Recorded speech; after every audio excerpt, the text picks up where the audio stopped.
I didn't go looking for fear that night. Fear found me, and it knew exactly where to strike first: my sense of safety. My entire life, I believed that if I stayed prepared, if I followed the rules, if I trusted maps, ranger warnings, and common sense, the outdoors would respect that. I was wrong. The wild doesn't care what you think you know. The wild has its own rules, and some of them are buried so deep in the Appalachian soil that no human should ever dig them up. My name is Elias Carter, and I'm 39 years old. I've been an RV camper for most of my adult life, and for years, I've seen the Appalachians as a place of comfort, a backbone of ancient mountains that held on to history even as the world changed around them. People talk about the Rockies like they're the kings of North America, but anyone who's camped deep in Appalachia knows these ridges have a memory. There's something about the way the fog lifts off the ground at dawn, the way the hollows carry voices just a little too far, the way your breath tries to catch up with the heavy air. These mountains feel alive, and they don't forget the things that happen inside them. Last fall, I planned a solo trip, just me, my Class B RV, and the quiet. I had been dealing with stress that felt like it was compressing my lungs. Everything in my life was moving fast, and I wanted to go somewhere still, somewhere I could breathe. The Appalachians had always been that place. I chose a remote campground in West Virginia. No hookups, no nearby towns, just dense forest rising in every direction.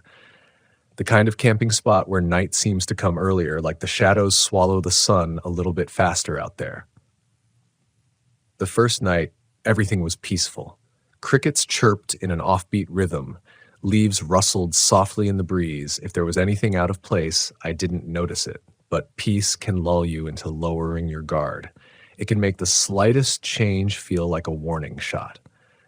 The unease began the next morning. I woke up around 6 a.m., groggy but rested. The kind of wake up where you stretch and feel grounded. I slid open the RV door to make coffee outside and froze. There were footprints behind my RV, bare footprints, human. They circled the rear of the vehicle, pacing, stopping right at my back window, the window near the bed where my head had been resting. My first thought, I laughed, nervously, told myself it was probably just someone from a nearby campsite having a little too much fun.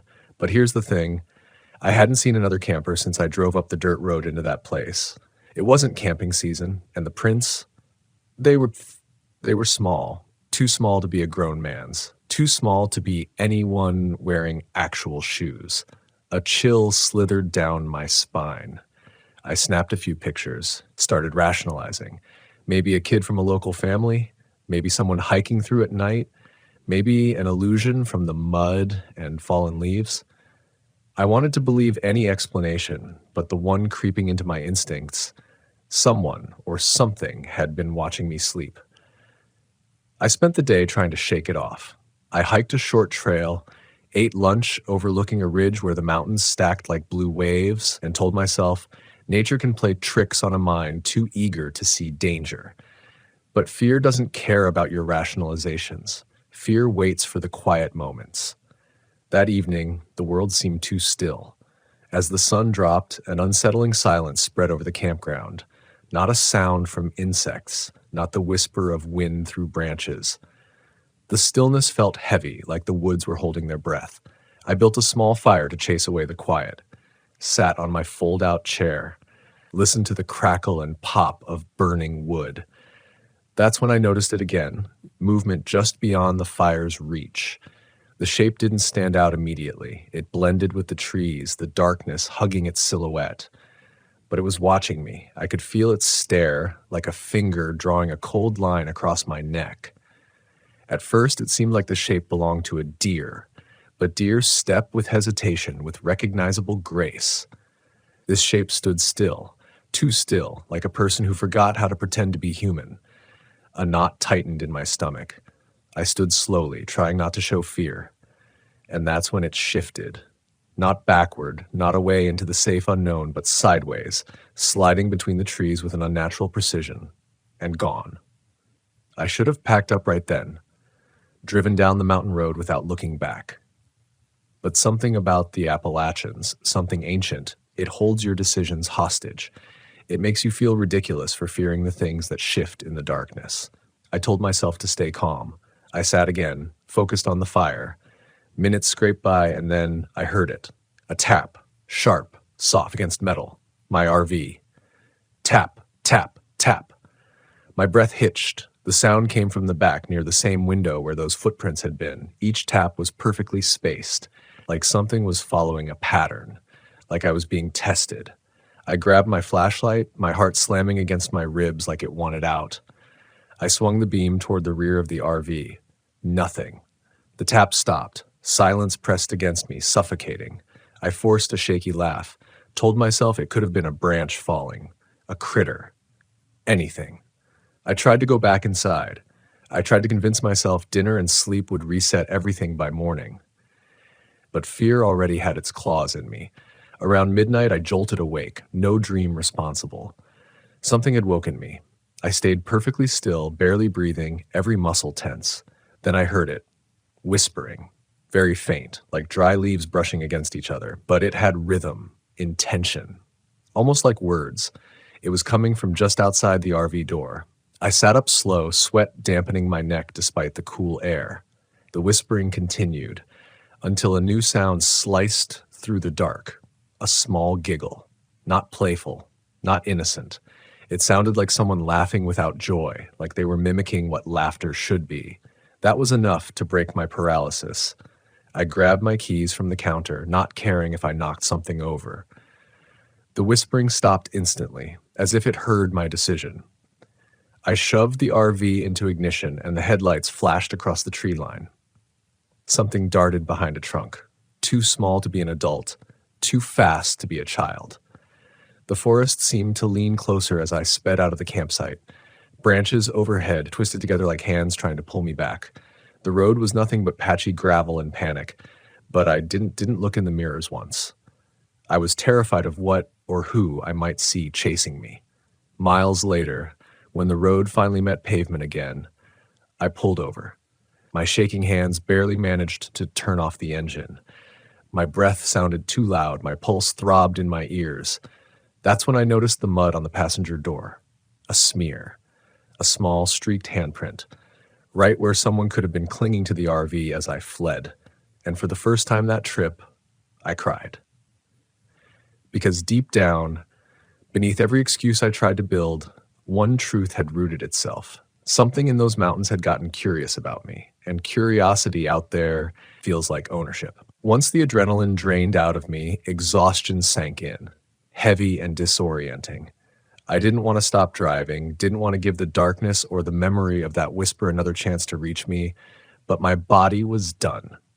I pulled into a small turnout beside the road, engine ticking as the heat cooled, the headlights carving a narrow slice of safety into the night. I sat there for a few minutes, gripping the wheel so tightly that my knuckles whitened. Every instinct told me not to stay. Not here. Not anywhere near these woods. But instincts don't always win, especially when you're alone, terrified, and barely holding yourself together. I checked every lock, twice, pulled all the blinds shut, tried to lie down, tried to convince myself that metal walls could shield me. But quiet is a predator when you're afraid, and it hunted me relentlessly. Every creak of the RV frame felt like footsteps. Every shift of the wind felt like fingers trailing along the outside. I must have dozed off at some point, only to wake again to darkness and a silence so deep it felt like the world had stopped breathing. I stared at the ceiling, telling myself I wasn't trapped. I wasn't being hunted. I was safe in my space, with my rules, my boundaries. That's when I heard it, a soft drag of skin across glass, slow, deliberate, right beside my face. My entire body locked up. The sound moved, drawn along the window like someone tracing the outline of my head from the other side. I hadn't imagined the handprint. I hadn't imagined any of it. Whoever, whatever, was out there knew exactly where I was, and they enjoyed that I knew it too. I held my breath, praying the sound would stop, praying it wasn't real. But the dragging pause turned into a tap, the same pattern as before. Tap, tap, tap, methodical, like a message. like a taunt. The fear squeezed so tightly around my chest I couldn't feel my heartbeat anymore.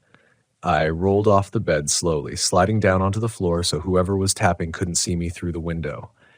My phone was on the counter just a few feet away, but the distance felt like a mile. The tapping stopped. Silence swallowed the RV again, until something heavier pressed against the side wall. I could hear it shifting, like knees or elbows pushing against the thin metal, as if something was trying to flatten itself against the RV to hide from my line of sight. That was worse than anything I'd imagined. The thought that maybe it didn't want to be seen. The urge to get out, get away, drive, flee. Everything inside me screamed it. But a sharper instinct took control. If I moved suddenly, it would know exactly where I was. So I crawled silently toward the driver's seat, muscles trembling, breath shallow. I reached up slowly, gently, fingers brushing the keys. Then something tapped the windshield, right in front of me. This time, the tap wasn't gentle. It was urgent, like someone knocking hard enough to break through. I lunged upright, turned the key, and the RV roared to life. The headlights blasted forward, illuminating the thin fog clinging to the trees. The road ahead was empty, but I felt eyes on me, watching, waiting. I slammed the RV into drive and tore onto the pavement, gravel spraying behind me. The wheels shook under my grip, the engine growling as I pushed it harder than I ever had. I didn't care where I was going. I just needed somewhere with lights, with people, with proof the world wasn't just me and the thing in the dark. After a few miles, I saw it, an old gas station glowing faintly in the night like a tired outpost. A flickering sign struggled to stay lit. I didn't even pull up to a pump. I parked right in front of the door, killed the engine, and ran inside. The bell above the door chimed with a cheerful brightness that felt wildly out of place. Behind the counter stood an older man with a gray beard and eyes so sunken they looked like dark wells. Late-night stragglers are normal in rural places, but the look he gave me wasn't curiosity, it was recognition. Fearful recognition. "You came from up the ridge?" he asked, voice low and rough. I nodded, breath still uneven. He swallowed like someone forcing down bad news. "You shouldn't have stayed up there alone." I tried to laugh it off, even though my voice shook. "Yeah, I figured that out already." He walked slowly to the window, peering out into the empty lot and the road beyond, his fingers gripping the blinds like he expected something to appear at any second. Then he said something that made my blood run cold. "They followed you." I stared at him, throat tight. "What, followed me?" He didn't answer, not directly. Instead, he locked the front door, turned off the outside lights, then motioned me to crouch behind the counter with him. No hesitation, no explanation. That was the moment I realized my fear was not just paranoia. This man, he knew something. Something about the woods. Something about the prince. Something about the whispers. We crouched there together as the building settled and the buzzing fluorescent light hummed overhead like a nervous insect. I tried to steady my breathing, tried to slow the shaking in my hands. That's when I noticed the photographs pinned on the wall beside the register. Old Polaroids, dozens of them, men, women, children, smiling at campsites. Each photo had a name and a date written in marker at the bottom. The date stopped abruptly 4 years ago. Every photo location looked familiar. The same ridges, the same forest, the same isolation. "What are those?" I whispered. He kept staring out the window. "Missing campers, all from that ridge, never found." "And you keep their pictures here?" "To remember them," the man murmured. Then his voice cracked slightly. "And to remember what took them." My mouth dried out instantly. What did? His eyes finally met mine. And what I saw in them wasn't madness. It was trauma so deeply rooted it had shaped the man he'd become. He leaned in close, as if he feared the walls themselves were listening. "They're not children," he said. "They look like children when you first see them. Small, curious. But they're older than the mountains, older than the bones buried underneath. They don't speak, they only mimic. They watch. They wait." The fluorescent light above us flickered, once, twice, before buzzing back steady. "They follow anything that runs," he whispered. I swallowed hard. Why me? He looked almost sorry for me. Because you looked at them, and they like being seen. A chill rushed up my spine. Before I could ask anything else, a different sound cut through the gas station. The bell above the door jingled. But neither of us had moved. Neither of us had unlocked it. The man's eyes went wide as he reached under the counter and grabbed a rusted shotgun. He whispered to me without looking away from the front of the store, "Don't speak, don't make a sound, and don't look up." So, of course, instinct forced me to do the one thing he told me not to do. I looked up, and there, standing perfectly still in the aisle, was a small figure. Bare feet, mud-covered legs, arms hanging slack like a discarded doll, its head tilted slightly, dapped like curiosity had broken its neck long ago. And those eyes, wide, dark, empty, not blinking, staring straight at me. That stare didn't feel like curiosity anymore. It felt like possession, like it already owned the moment, and maybe me with it. My breath caught in my throat, frozen halfway between a gasp and a scream. The gas station lights hummed louder, as if the power itself was nervous. The old man's grip tightened around the shotgun, his voice barely a ghost of sound. "Don't let it know you're afraid," he whispered. "They feed on that." Too late for that advice. The figure's head rotated, not turned, not nodded. Rotated like its neck had too many joints, like the idea of human movement was something it was still trying to imitate. Its chin lowered until it pointed toward the floor, and then it took one slow, soundless step forward. The man beside me clicked the shotgun's hammer back, the metallic snap slicing through the silence. The child-shaped thing stopped mid-step. It didn't react with fear or flinch like a living creature would. It just straightened its head again and smiled. The smile was wrong, too wide, too many teeth, like someone had tried to force a grin onto a face that wasn't designed for emotion. The old man raised the gun, hands steady, eyes steeled with decades of dread. "You're not welcome here," he growled. "Go back to the dark that spat you out." For a moment, everything froze, and then the thing opened its mouth. The voice that came out wasn't its own. It was mine. It spoke in my voice, "Help me." I felt like the floor dropped out beneath me. The voice was pitch perfect, desperate, like a recording of my worst nightmare played aloud. My chest squeezed so hard I thought my ribs might crack. The man fired. The blast shattered the stillness, the recoil slamming him backward. The creature's body jerked as the pellets tore through it. Then it collapsed to the floor like a bundle of sticks. My heart pounded as smoke curled from the barrel. The man didn't celebrate, didn't sigh with relief. He simply stepped forward, gun raised again, as if experience told him bullets were just the beginning. The creature didn't bleed. No crimson staining the floor. No wound that made sense. Instead, its limbs twitched, like bugs were crawling beneath its skin. The body began to fold and contort, bones bending in ways that biology would never allow. Then it scuttled backward, hands and feet scrambling in reverse like a human spider. I stumbled away in terror, knocking over a rack of chips. The lights flickered violently, plunging the room in flashes of dark and dim. The thing darted toward the door and slammed against the glass from the inside. The bell chimed wildly as it pressed its face against the pane, smearing the surface with wet mud and a smile that didn't fade even as its head thudded rhythmically against the barrier. Then, in an instant, it slipped out, vanishing into the night, as though the shadows themselves carried it away. The man ran to relock the door, breath shallow and furious. He slid a heavy bolt into place that I hadn't even noticed before. "That won't stop them," he said, panting, "but it will slow them." I pressed a shaking hand to my chest. "What the hell was that?" His jaw clenched. "One of the lost." My voice cracked. "Lost what? Lost who?"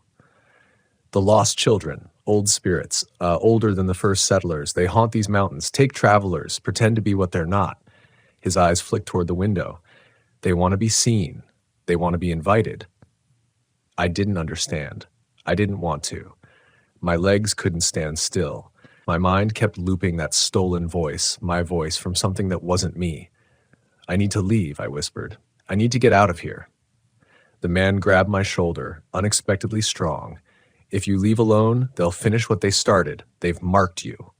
The words felt like an electric shock to my spine. How do I stop them? He sighed, a long, exhausted, defeated sound. Most never do. The lights flickered again, longer this time. The room dimmed as a low hum vibrated through the building. The man's gaze shot upward to the ceiling vents. They're already surrounding us, he said. I swallowed. How do we survive until morning? They lose strength in sun, he said quickly. We keep the light on, keep them away from the walls, and pray dawn comes soon. I looked around the gas station. Just a single room with glass walls and aisles that felt like hiding places for anything determined to crawl closer. I didn't feel safe here, not for 1 second. A loud bang hit the rear wall like something heavy slamming hard enough to dent metal. I jumped. The old man raised his shotgun and aimed toward the sound. Then came the giggles. Not one voice. Many. Circling the building like a ring of teeth closing in, the man whispered, "They know you're here." My heart twisted violently inside me. Why me? I didn't do anything. He turned his head slowly toward me, eyes sad. You looked. Tap against the side window, tap against the glass door, tap against the roof. A cacophony of tapping, echoing the same pattern I'd heard at my RV. They were surrounding us from every direction. Tiny palms slapping glass like impatient children wanting inside. The man aimed at the door. His voice trembled for the first time. If one breaks through, don't let it touch you. Not even a finger. I didn't ask what would happen. I already knew the answer was nothing I wanted inside my head. The tapping grew louder, more frantic. The windows shuddered in their frames. A faint crack snaked across one pane like a warning line. Panic dug its claws into me again. We can't stay here. They're going to get in. We stay quiet, he insisted. A smash silenced him. The side window exploded inward, glass glittering like falling stars. I threw my arms up to shield my face as cold air rushed in. A small shape crawled through the broken pane, moving fast and low, joints bending wrong. The man fired again, another deafening blast, hitting the creature square in the torso. It screeched, but the sound wasn't like a child or like any animal. It was the scraping of metal dragged against metal, violent, angry, ancient. The thing collapsed for a moment, but then others arrived. More shadows, more hands, more teeth. The man shouted, "Back! Behind me!" We ran toward the rear office, the tapping now morphing into pounding, small fists hitting every surface. The creatures screeched and giggled, crawling down the aisles, pushing fallen shelves aside like they weighed nothing. The man shoved me into the office, slamming the door shut. He shoved a heavy desk against it just as a dozen small bodies rammed the other side. The door bulged inward. He handed me a flashlight from the desk drawer. Don't let it go out, he warned. They hate the light. They always have. The light beam trembled in my shaking grip, flickering across the walls. The pounding outside intensified. The giggles warped into a chorus of distorted mockery. Some in my voice, some in his, some in voices that didn't sound human anymore. The man pressed his back against the desk, shotgun ready. Sweat dripped from his forehead, mixing with dust. Then he said something I still can't forget. If we see sunrise, you run. Don't look back. Don't ever come up this ridge again. And you? I asked, terrified of the answer. He stared down at the floor. I stopped running a long time ago. The door cracked at the hinge, splintering wood spraying inward. One small hand punched through near the bottom, fingers twitching, reaching, desperate for skin. I swung the flashlight beam across it, bright white bursting through the darkness. The hand jerked back, sizzling like its flesh had been burned by the light. The giggles twisted into shrieks, rage-filled, hungry shrieks. The man fired through the door, splintering more wood and hitting something that screeched and stumbled away. But the pounding only grew more furious. That's when something whispered through the broken part of the door. In my voice again, "Let us in. You know us." No, I didn't. But they knew me. They knew me the moment I arrived. They knew me the moment I looked. And they weren't leaving without me. The giggles tapered off for a moment, like the lost were listening to their own echo inside the room. That terrified me more than the pounding. Silence meant they were planning, thinking, moving where we couldn't see. The man pressed his ear to the door, shotgun at the ready. "They're shifting," he whispered, trying to find a weak spot. A weak spot. I looked around the cramped office. Old filing cabinet, dusty computer, a vent near the ceiling, wide enough for air, maybe wide enough for something small and desperate to squeeze through. My stomach lurched. "Hey," I whispered to him, pointing upward with a trembling finger. "The vent." He followed my gaze. His jaw tightened. "Keep the light up there," he ordered. "They won't go where the beam shines." I aimed my flashlight at the vent, the narrow metal grill casting jagged shadows across the ceiling. The tapping outside grew softer, footsteps dragging over tile as if shifting to a new angle of attack. Then the vent cover rattled. Something was up there, moving slowly, feeling the edges, like it was testing. The man shouted through gritted teeth, pushing harder against the desk. "They're going for the roof." The pounding became a storm, every direction at once. The walls vibrated like the whole building was inside a giant's heartbeat. One of the fluorescent lights above fizzled, hissed, and went dark. The room dimmed. The shadows stretched longer, and the vent cover popped loose. I screamed. A pale arm shot downward, thin as a broomstick, elbow bending the wrong direction, fingertips reaching, twitching, smelling the fear like smoke.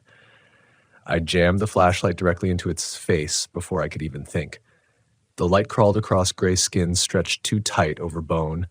Its eyes shrank away from the glare like they were melting, and with a broken hiss, the thing yanked itself back into the ducts. The man cursed under his breath. "They're not playing anymore," he said. "They want you." The pounding suddenly stopped.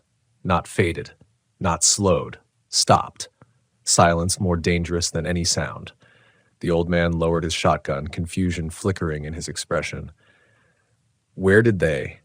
A crash overhead. The whole ceiling buckled inward, and dust burst down like a storm cloud. I aimed my light wildly, my breath cutting out in gasps. Wood splintered. A ceiling tile fell. And then a face appeared in the broken gap. Not one. Three. Three wide, unblinking sets of eyes staring down. The man fired upward, reflexively, the shotgun blast booming so loud my ears rang. The faces disappeared, scrambling deeper into the rafters, limbs scraping like knives against steel ducts.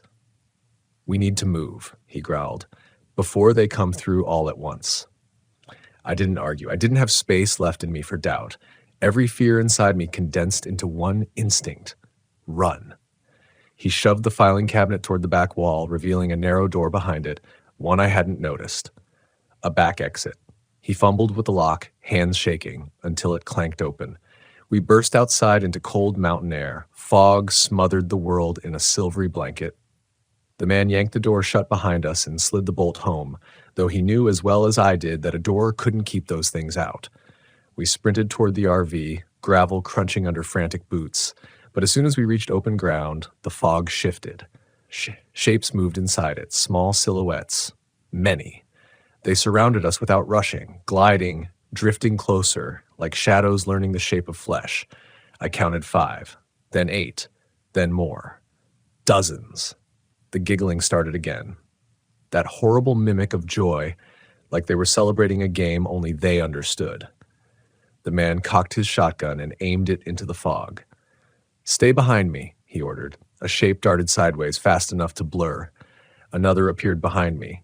Their tiny feet left no prints in the dew-slick gravel. "They're hurting us," the man muttered, "trying to block your escape." "My RV," I whispered hoarsely. "If I can start it, they'll cling to it," he snapped. "You'll drive straight into the woods and never come back out." Another figure darted closer, leaping from fog to gravel. The man fired again. The creature crumpled, screeching, grabbing at its own chest. The others reacted instantly, every head turning toward the injured one in unison as if they shared a single mind. The shriek that followed rattled my teeth. Then all of them charged. It happened too fast. The man fired wildly, hitting one, maybe two. But the rest moved like smoke around his legs. Something grabbed his ankle. He stumbled, hit the ground hard. I dropped to help him, but he shoved me backward, yelling, "Go!" "No!" I grabbed his arm. "I'm not leaving you." His eyes locked with mine, desperate, pleading. You leave now or both of us die here. Run! Hands, too many hands, clawed up his legs, dragging him toward the fog. He fired again, point blank into the face of one of them. The recoil snapped his shoulder back. The creature's head exploded like clay, but another crawled on top of him immediately. He pushed the shotgun into my hands. The light first. The sun will save you. The sun. His words cut short with a choking gasp as something pulled him deeper, scraping him across the gravel inch by inch. I screamed his name, but I never even knew it. He was gone. Just like that. The fog swallowed him. I didn't think. I didn't decide. I ran. The flashlight beam bounced wildly back, slicing through mist and terror. I sprinted toward the highway, just a faint gray outline in the distance. The shrieks followed me. Soft footsteps pattered behind. Fast, nearing, sensationally quick. Something yanked at my jacket, sharp fingers hooking into the fabric. I twisted, fell hard, gravel skinning my palms. The flashlight skidded away, spinning to illuminate a small shape crawling toward me on all fours. I scrambled backward. My hand found the dropped shotgun, but fear kept my aim shaking too wildly to shoot. Then headlights flared in the distance. A car. A miracle. I jumped up and waved both arms, screaming for help. The vehicle slowed, braked, turning its beams onto me, exposing the silhouettes closing in. The figures froze at the edge of the light, shivering, twitching, their teeth bared in silent fury. The car door slammed, boots hitting pavement. A voice shouted, "Get in, now!" I didn't look back. I dove into the passenger seat as the driver slammed the gas pedal. The world blurred as the creatures retreated into the fog, their shrieks fading into sharp whispers swallowed by night. Only when we were miles down the highway did I finally collapse into the seat, breath shaking violently. The driver, a younger woman with exhaustion burned into her eyes, kept glancing at the rearview mirror. "You're lucky," she muttered. "Most who see them don't make it out." I stared at my trembling hands. What do they want?" She exhaled shakily. "They want what they lost a long time ago." I swallowed. "Which is?" She turned her headlights up as dawn began to bleed across the ridges. Warmth. Breath. A person to replace them. The sunlight rose fully, driving the last shadows from the mountains. I pressed my forehead to the cold glass, eyes filling with tears I'd been holding in since that first whisper outside my RV. I survived, but I left pieces of myself in those woods, pieces still looking back at me from the dark. And now, whenever I close my eyes in silence, I hear tapping. 3 soft knocks. Tap, tap, tap, as if someone wants to remind me they're still curious, they're still watching, they're still waiting, and one day they might finally call me home. I'd been on the road for 6 weeks when I stumbled across that stretch of highway the locals called the Quiet Mile. The name alone sounded like a dare, like the kind of place where the wind held its breath just to see if you'd do the same. I'd been driving my old Volkswagen Westphalia from Oregon down through California, cutting inland across the smaller highways where the trees still swallowed the road. That van had been my escape after a bad breakup and a worse year. I thought getting lost would help me find something again. Silence, maybe, or a little meaning in the noise I'd left behind. But silence has its own kind of noise. You don't realize that until you hear it too long. That evening, I'd been pushing through the Sierra foothills looking for a free campsite I'd found on an old RV forum. The sun had just burned itself down behind the hills, and the air turned that sharp blue-gray that makes every shadow look like smoke. My headlights cut across the road in thin tunnels of yellow, and every mile deeper into those trees, the cell signal dropped a bar. The quiet grew heavy. I remember thinking it was strange, how the air felt almost padded, like it was muffling sound. Even the hum of my engine seemed swallowed. No birds, no insects, just the soft rhythm of the tires turning. The GPS told me I was close, but the map looked wrong. The dirt road it led me to didn't even look like a road, more like a scar in the brush, overgrown with tall grass. My gut told me to turn around, but that van had seen worse. So I shifted down, eased onto the trail, and crept through the dark with my high beams catching the glint of something. Old cans, broken glass, and what looked like the skeleton of a fire ring long dead. I found the campsite about half a mile in, a clearing surrounded by cedar and pine, with an old picnic table sinking into the ground and a faded Forest Service sign so rusted I couldn't read it. There was a kind of dignity in the place, like people had once loved camping here, before something made them stop. I parked the van near the edge, cracked open the pop top, and stepped outside. The air smelled thick, almost metallic, like rain that never came. Still no birds, not even the faint chitter of crickets. When I switched off the engine, the silence hit harder than I expected. You never realize how much sound your van makes until it stops. My ears rang in the quiet. The forest didn't move. Not a single leaf stirred. I laughed to myself just to break it, just to prove there was still sound in the world. But even that laugh felt wrong, thin, like the air didn't want to carry it. I built a small fire from the scraps left behind by whoever camped here last. The flames caught quick, crackling against the stillness, and for a while I let the warmth settle my nerves. I made instant coffee, pulled out my journal, and tried to write. But every sentence I started trailed off. I couldn't stop listening, to nothing. Every few minutes I'd glance up, expecting to see movement in the trees. There was nothing, just the quiet pressing down. It wasn't until I stood up to stretch that I noticed something odd. There were no stars. The sky was clear, not a cloud in sight, but above that clearing the stars just stopped, like a dark oval in the heavens where light couldn't enter. I stepped back, craned my neck, and felt this strange pressure in my ears, like the air around me thickened. That was the first time I thought about leaving. But leaving meant driving back down that narrow trail in the dark, and I wasn't ready to admit fear. Not yet. Around midnight, the temperature dropped hard. I climbed into the van, zipped up inside my sleeping bag, and left one window cracked. I remember the faint hiss of the cooling metal, the creak of old springs, the way the shadows shifted against the curtains. I closed my eyes, listening for the comfort of wind or leaves, but the silence stayed perfect. I could hear my own heartbeat, the soft hum of my breathing. And then, somewhere beyond the van, I heard it, a single knock.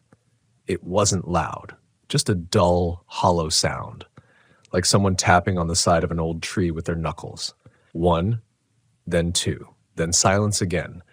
My first thought was an animal, maybe a branch falling, maybe a raccoon bumping something, but it came again, deliberate this time. 3 knocks, spaced evenly apart. I froze. The sound came from behind the van near where I'd parked by the edge of the clearing. I didn't move for what felt like 10 minutes, just staring up at the roof, listening. Then another sound, lighter this time, a shuffle, like feet on gravel. My mind raced for rational explanations, wind, thermal shift, a tree settling. But none of it matched what I heard next. The distinct metallic click of my van's rear latch being touched, not opened, just tested. I sat up slowly, careful not to make the springs creak. My flashlight was by the bed, and I reached for it with shaking hands. The van suddenly felt small, too small, like a coffin with windows. I aimed the light toward the back hatch, but the thin curtains only glowed faintly white. Nothing moved outside. The silence returned. I waited. Minutes crawled. My arm cramped from holding the flashlight so long. I tried to convince myself it had been my imagination, that fear could make sound where none existed. Finally, I laid back down, forcing myself to breathe slowly until my heart stopped rattling my ribs. Then I heard it again. This time, it came from the passenger side. 3 gentle taps against the glass. It wasn't until morning that I realized how wrong that place was. When I woke, the light was gray and cold, filtered through a haze that hadn't been there the night before.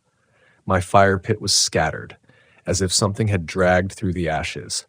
The forest around me looked different, like every tree had inched closer. I walked the perimeter, half convinced I'd find footprints, but there were none.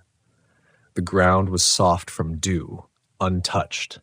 I looked for signs of animals, birds, anything living. Still nothing. I boiled coffee, trying to shake the unease, telling myself I'd imagined it all. But then I noticed something carved into the picnic table I'd sat at the night before. The carving was fresh, not weathered, as if made recently. Just one line of text, shaky but legible: "Don't stay after dark." I stared at it for a long time. The letters cut deep, too deep for a knife someone had idly scratched. I ran my fingers over the grooves, feeling the edges, jagged, desperate. My first instinct was to pack up right then, but there was something about that message that hooked me. Who left it, and why? I walked toward the edge of the clearing, where the trail disappeared back into the trees. The fog hung thick, curling around the trunks like smoke. The air felt wrong again, too still, too damp. I listened, hoping for the sound of birds. Nothing. I remember whispering aloud, "Where are they?" as if the forest might answer. That's when I saw it, the thing that changed everything.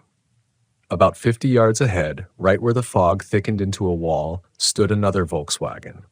It was the same model as mine, same faded blue paint, same pop-top roof, but older, rusted, sunken slightly into the earth like it had been sitting there for years. I stepped closer, my breath catching. The windows were fogged from the inside. A small, rotted blanket was visible on the dash, and the license plate was so corroded it was unreadable.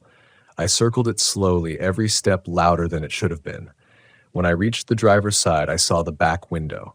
Written in the grime with a single clean finger were 3 words: "You heard it too." My throat went dry. I stepped back, tripped over a root, and nearly fell. The air around that van felt heavier, like it was sucking heat out of the world. I couldn't make sense of it. I turned and walked fast back toward my own van, my pulse pounding in my ears. I didn't run, but only because running would have meant admitting what I already knew. Something was very wrong here. I climbed into my van, started the engine, and drove. But when I reached the road again, the GPS showed nothing, just blank space where the route should be. And somehow, no matter which direction I turned, the miles stretched on forever. I don't know how long I drove that morning. It felt like hours, but the road never changed. The same bend in the pines, the same rock outcropping jutting from the hill, the same fallen log on the left side of the dirt track. Every time I thought I was making progress, I'd glance in the mirror and see the faint outline of my own tire tracks already behind me. The van's odometer ticked up, but the world refused to move. At first, I told myself I'd missed a turn. Maybe I was looping somehow, following the wrong road. But there was no other road. I stopped the van, stepped out, and looked around. The fog hung thick, blurring the horizon, and the silence was a wall pressing in from all sides. Even my footsteps sounded muffled, like the dirt absorbed sound. I took a few steps into the trees, marking my trail with sticks, and turned back after about 50 yards. But when I came out again, the van wasn't where I'd left it. My heart stopped, cold. I scanned the tree line. Nothing but mist. For a moment, I thought I'd lost everything. Then, faintly through the fog, I saw the dull blue outline of the Volkswagen's roof, maybe 30 feet to my right, but something about its shape looked different. When I got closer, my knees went weak. It wasn't my van. It was the same one I'd seen before, the rusted one, the one that had been sinking into the clearing. Only now it was here, on the road, and it looked newer, less corroded, like time had moved backward a little while I was gone. The side door was cracked open just enough for me to see the edge of a curtain swaying softly. I didn't move closer. Something deep in my instincts, older than fear, older than logic, told me not to. That was the first time I felt it clearly. The forest was watching me. Not with eyes, but with the kind of attention that hums beneath your skin, like you've been noticed, and now you're being studied. I got back into my van, slammed the door, and locked it. My hands shook as I turned the key, but the engine hesitated, whining before it caught. When it finally did, I threw it into reverse, spun around, and drove back toward the clearing, the only direction I knew. When I reached it again, the fog had lifted slightly, enough to see the sun burning pale through the treetops. My watch said it was just after noon, but the light looked like dusk, flat and colorless. I parked and sat there for a long time, gripping the wheel, trying to calm my breathing. Then, from the edge of the woods, I heard it again. 3 knocks, slow, deliberate. This time it came from the same direction as before, the far side of the clearing where the old sign stood. I couldn't see anything, but the sound echoed low through the trees, too hollow to be natural. The knocks repeated twice more, and then stopped. Something in me snapped. I was done with fear, done with pretending this was normal. I grabbed my flashlight and my small hatchet, nothing more than a camping tool, really, and stepped out. The air was colder than it had any right to be. I followed the sound toward the sign, my boots sinking into damp leaves. As I got closer, I realized the sign wasn't just rusted, it had been burned. The lower half was blackened, the words almost gone, but I could still make out part of it. Whisper Pines Campground. The name meant nothing to me, but the scorch marks looked deliberate, like someone had tried to erase it from the world. Then I saw movement, just beyond the sign, behind a stand of cedars. A flicker, like a shape shifting from one trunk to the next. My light caught a glint of something pale, then it vanished. I whispered, "Who's there?" before I could stop myself. No answer. Only the slow sway of branches that shouldn't have been moving, not in air this still. I turned to go back and froze. There were footprints in the soil, not mine, bare feet. Human. The tracks were small, almost childlike, leading toward the center of the clearing where I'd parked. They weren't there before.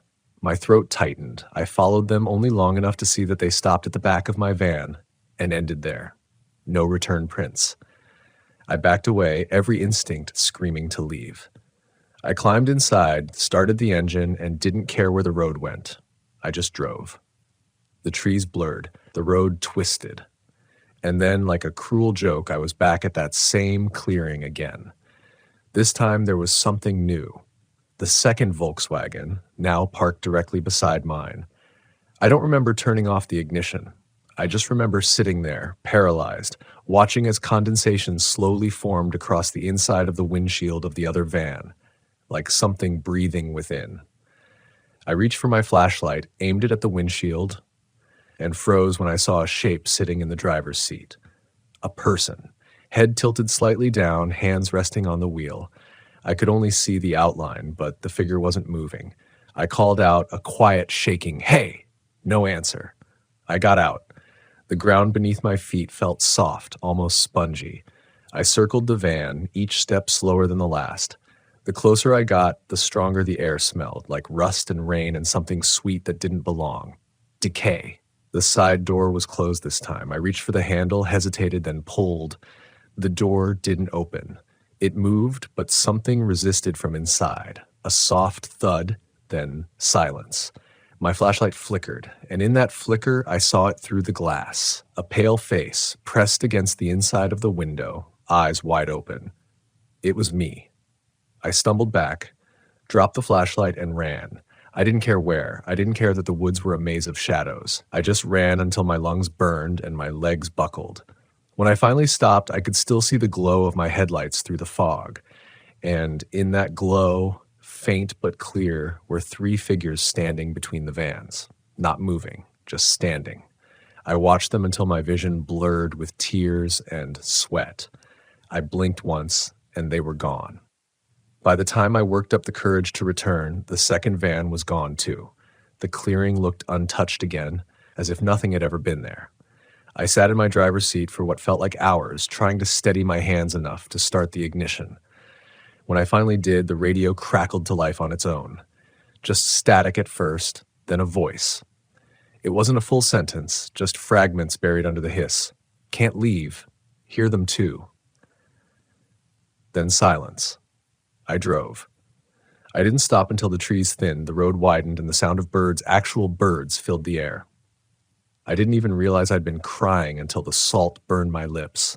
I stopped at a small diner off Highway 49, stumbled inside, and asked the old man at the counter if he'd ever heard of Whisper Pines Campground.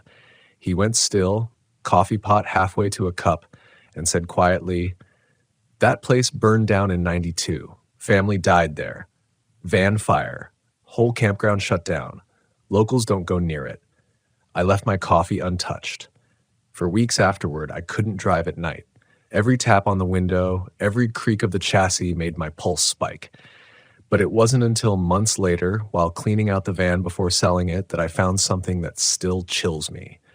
Tucked under the driver's seat, folded neatly like a note, was a piece of scorched paper. On it, written in shaky handwriting, were 3 words: "You left once." I stared at it until my vision swam, realizing what it meant, that maybe I'd been to that place before and forgotten. Maybe we all have. That night, when I tried to sleep, I dreamt of that dark stretch of road again.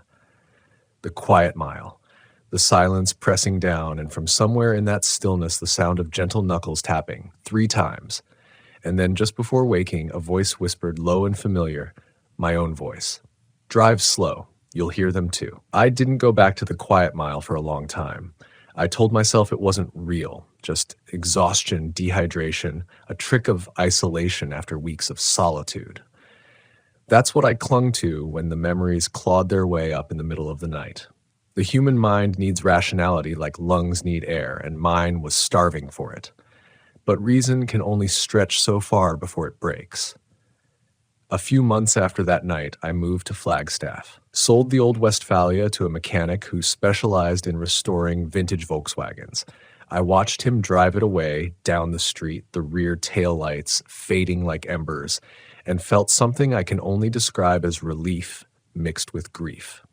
That van had carried every piece of my life, the heartbreak, the fear, the silence. It had been home, but it also held something I didn't want to name. For a while, I convinced myself I'd left that piece of my story behind. I started working part-time at a gear shop, hiked the trails behind town, tried to breathe in normalcy.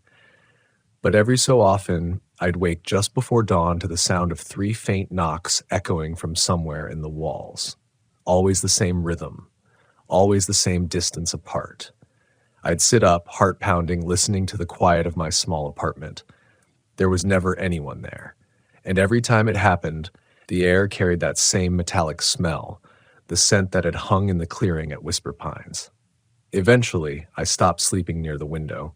It wasn't until spring that I heard from the mechanic who bought the van. His name was Marty. Mid-50s, quiet guy, the kind who treated old vehicles like family. He left a message on my phone one evening. His voice was steady, but under it I could hear the same trembling I remembered from my own. "Hey, this is Marty. Just wondering, man, if you ever noticed weird stuff in the wiring harness, like burned insulation near the back hatch. You didn't have an accident or a small fire, right?" I found the message cut off in static. I tried calling him back, but it went straight to voicemail. Over the next few days, I kept checking, still nothing.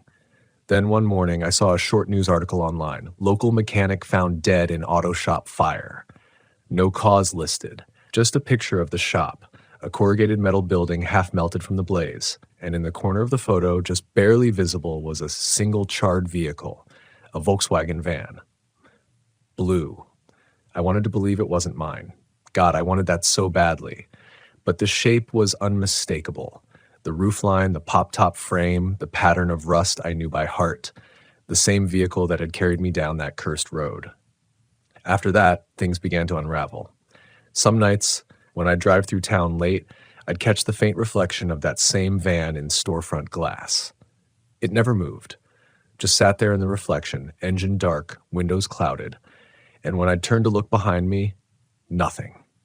It happened enough times that I stopped driving after sunset altogether. I walked to work, avoided highways, avoided forests, but fear has a way of finding new roads. One Friday in June, just after closing, I was restocking tents when a man came into the shop. Tall, wiry, eyes sunken like he hadn't slept in weeks. He asked about used vans, said he'd heard I'd owned an old Volkswagen once. There was something off about him, not dangerous exactly, just hollow. When I asked how he'd heard that, he said, "It was parked near my campsite last month. I thought it was abandoned, but when I looked inside, there was a note on the dash with your name." He pulled something from his jacket pocket, a small piece of paper folded 4 times, my handwriting. "If you see this van, don't follow it. Ever." He said he didn't understand what it meant. I told him I didn't either, but my voice must have given something away because he leaned in, eyes searching my face, and whispered, "Do you still hear the knocking?" I didn't answer. He smiled, a tight, broken thing, and said, "Me too." Then he left. That night, I sat in the dark of my apartment, every light off, and listened. The silence pressed in like it used to, dense, deliberate, alive. Somewhere outside, beyond the glass, I heard the faintest sound of an engine idling. I crept to the window, pulled the curtain back an inch. There, parked under the streetlight, was the Volkswagen. My Volkswagen, same dents, same faded blue paint. But the driver's seat wasn't empty this time. Someone sat behind the wheel, head bowed. For a long time, they didn't move. I couldn't make out their face through the fogged windshield, only the pale outline of a hand resting against the glass. When I blinked, the hand was gone.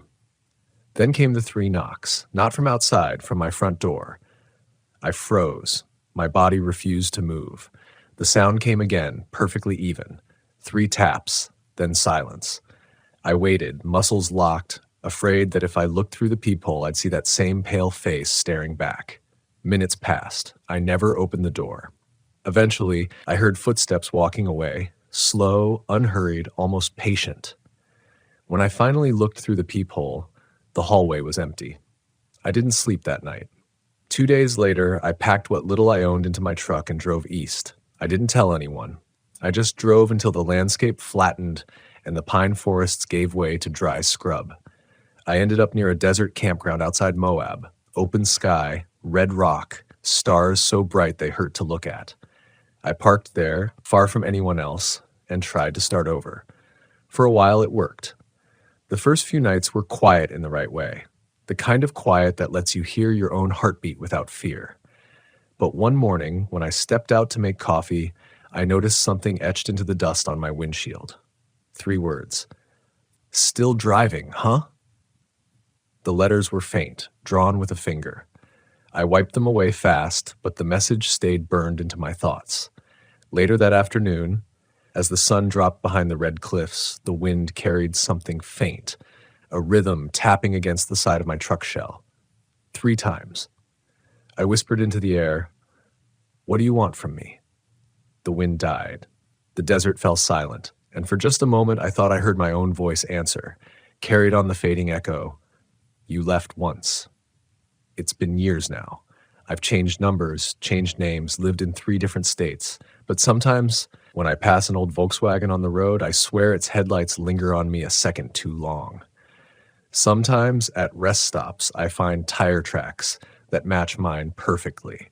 And every so often, in the still hours before dawn, I'll hear those familiar knocks, soft, patient, waiting.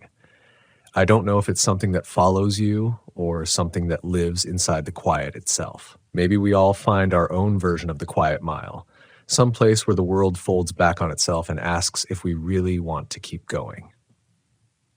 But I've learned one thing. When the forest goes still, when no birds sing, when the air feels too heavy to breathe, don't listen for the sound of what's coming. Listen for the silence that waits before it. Because once you hear that silence clearly, you'll never drive alone again. There are nights when I wake before dawn and forget where I am. It's always the same dream. Trees bending under fog, headlights barely cutting through the mist, and that hollow stretch of road where the sound disappears. The quiet mile. Every time I can smell the damp cedar, taste the metal in the air, and when I open my eyes, I half expect to see the dashboard of that old Volkswagen glowing in the dark. I keep telling myself I'm safe now, that I left it behind. But the truth is, the quiet mile isn't a place you can drive away from.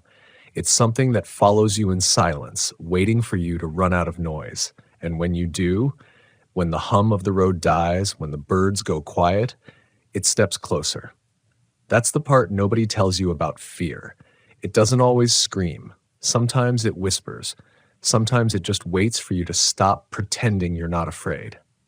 I've met others since then, people who've spent too long alone on forgotten roads, camping in places that don't appear on maps anymore. Their stories all sound different on the surface. A face in the window, a voice on the radio, a figure standing by the tree line. But underneath, it's all the same. The same pattern, the same rhythm, the same silence. Like something ancient, patient, still moving through the bones of America's backroads. One man I met at a rest stop near Nevada told me about a tunnel of trees off Route 6 where his engine always cut out at exactly the same mile marker. A woman near Colorado showed me photos from her dash cam, frames filled with empty forest, except for one where something pale stood in the middle of the road staring at her van. None of them talked about it for long. You could tell by their eyes. They'd all heard it too. 3 knocks. That sound follows you differently after you've lived through it. It's not just a noise. It's an echo of your own heartbeat. A question that never gets answered. I've tried to make sense of it, to break it down like an engineer instead of a survivor. I've looked up sound anomalies, low-frequency vibrations, neurological responses to isolation. The mind can create monsters when it's desperate for meaning. I've read that enough times to believe it. But late at night, when I hear something shift in the stillness, that belief falters. Because the fear doesn't come from what's out there. It comes from what answers back. I remember once stopping at a small repair shop somewhere in New Mexico. The guy who owned it was maybe in his 60s, with hands stained by oil and eyes that seemed to see too much. He looked at my truck, then at me, and said, "You've been through the hush, haven't you?" I didn't answer. Didn't have to. He nodded slowly, handed me a thermos of coffee, and said, "Some roads remember. You just got to make sure you don't stop when they start listening." I think about that a lot. How some places don't forget you once you've driven through. How silence isn't just the absence of sound. It's the weight of everything that's waiting to be heard. Sometimes I drive at night again when I can't sleep. I take the long way through the smaller highways where the asphalt cracks and the forest leans in close. I keep the radio off, windows cracked, listening, always listening. And there's this moment right before the dawn breaks when the whole world seems to hold its breath. The air feels thick, the hum of the tires fades, and for a heartbeat, I can't tell if the silence outside is matching the silence in me. That's when I feel it again. The soft rhythm of something familiar just beneath the noise of the engine. 3 slow taps. It doesn't scare me anymore. Not like it used to. Maybe that's how it works. Maybe fear eventually turns into recognition, like an old scar that still aches when the weather changes. Because the truth is, I understand it now. The Quiet Mile was never just a place on a map. It was the moment I stopped running from myself. Out there, under those trees where no birds sing, I met the part of me that thrives in silence, the part that listens, that remembers, that refuses to be buried, the part that knows fear is only dangerous when you don't face it. And maybe that's the lesson. Maybe the Quiet Mile isn't a curse, but a mirror. It shows you who you are when everything else is gone, the noise, the comfort, the safety. It strips you down to what's real. I don't warn people about it anymore because I've realized something else. Those who find that road were already looking for it, whether they knew it or not. If you ever drive through a stretch of forest where the birds vanish, where the wind dies, and the air feels heavy enough to crush your thoughts, don't panic. Don't run. Just stop for a moment. Listen. You might hear the knocks. You might feel the world watching you back. But remember this. Fear can't follow you forever if you keep moving toward the light. When the road goes quiet, it's not the end. It's just the world asking if you're still awake, if you're still brave enough to keep driving. So keep going, past the fog, past the silence, past whatever waits in that mile where no birds sing. Because sometimes the scariest places are the ones that teach us how to listen again. And in that listening, in that fragile stillness between heartbeats, you just might hear something beautiful hiding beneath the fear, the sound of your own courage. I should have trusted the first moment my gut twisted, because sometimes fear isn't a reaction to danger, it's the warning that keeps you alive. My name is Miles, I'm 33, and for 3 years I've been roaming the United States in my old Volkswagen Westphalia, searching for the most remote campgrounds because I believed distance meant freedom. I thought leaving the cities behind would give me peace. I thought solitude would heal the parts of me that were fraying from a decade of noise and routine. But silence, I learned, has a way of revealing the dangers you've been blind to. The forest I was driving toward that afternoon didn't have a proper name. Locals just called the area the Cutoff. It was a dead-end gravel road stretching miles beyond where cell service vanished, pinned between cliffs and a river known for swallowing careless rafters. The ranger station was long abandoned, graffiti folding over peeling government paint. If something went wrong out here, no one was coming to help. I liked that, or at least that's what I kept telling myself. The sun had already begun to sink behind the ridge by the time I found the pull-off. The biker at the gas station told me about. He said it used to be a campground before funding ran out. There were still a few scattered picnic tables, rusted grills, and fire rings filled with discolored ash. Everything looked forgotten, untouched, perfect for someone like me who wanted to disappear for just a while. I parked my Volkswagen beneath towering pines that creaked as if they resented the weight of the wind. My boots punched into soft dirt mixed with old pine needles, scent thick like sap and damp wood. The air tasted like copper, maybe from the river's mineral water, or maybe just the anxiety I pretended was excitement. Solitude does strange things to perception. Every noise feels personal. I collected firewood, even though I wasn't planning to make a fire yet. It was more habit than need. My uncle, the one who taught me how to camp, always said preparation is survival. But my thoughts drifted too hard into memory, and before I knew it, the sky dropped into that deep blue that comes right before black. That's when I heard a sound that didn't belong. Not an animal, not the river, not the wind. It was a soft metallic clink, like something hitting steel. I froze, not wanting to make assumptions, but in remote places like this, assumptions are often all you have. I scanned the trees and the empty sites, but nothing moved. It was probably just old metal shifting. That's what I told myself. The mind is built to rationalize comfort, even when danger is already watching. I shrugged it off and began heating water for a quick meal. The more I forced focus onto my small routines, the more I convinced myself everything was normal. I ate. I cleaned up. I brushed my teeth.